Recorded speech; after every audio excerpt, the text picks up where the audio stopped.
joining us right now with more of the evolution of the workplace is Ashley Goodall, the former executive at both Cisco and Deloitte and author of The Problem with Change. And Ashley, we've been talking a lot about this off camera. Yes, they not only want things where it aligns with their purpose, they want to make sure that they are looking at mental health issues, work-life balance, purpose-driven work, all of these issues. And right now it seems like the employees probably have more of the upper hand.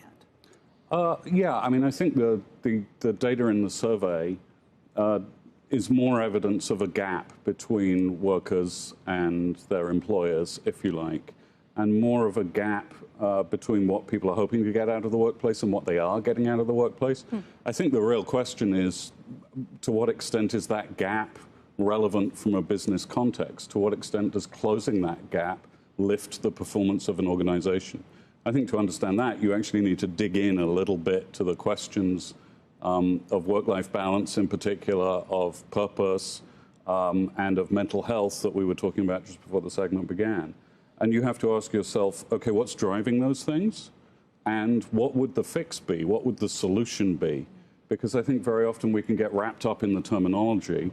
And in fact, if you understand what are some of the things that you can do to lift the tide on these, you find out that those are things that actually lift the performance of an organization anyway. So you're going to the same destination. Well, part of this has to be blamed on COVID and work from home and the issues that came from that. I think when you talk to CEOs, they're pretty frustrated. Come back to work, come back to the office.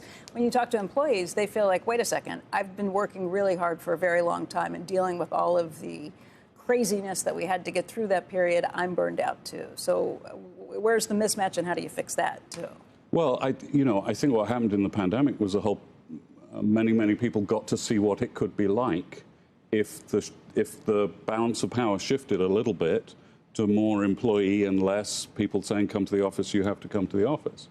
The interesting thing is that then people felt they were more productive.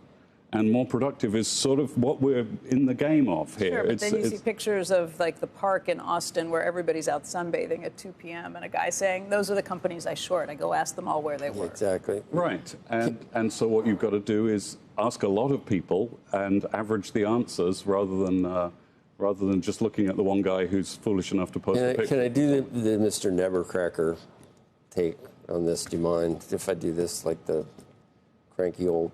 No, you play it well. Go ahead.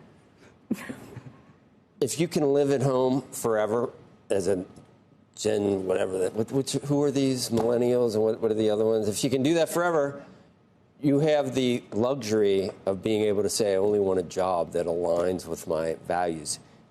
If you need to pay the bills and the rent and everything else, it's back to the way it was all along. And that's where a job is something precious,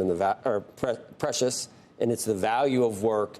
And you might not get to have this like ridiculous notion that you're combining all your moral and value, virtue signaling wishes with your job. It can't.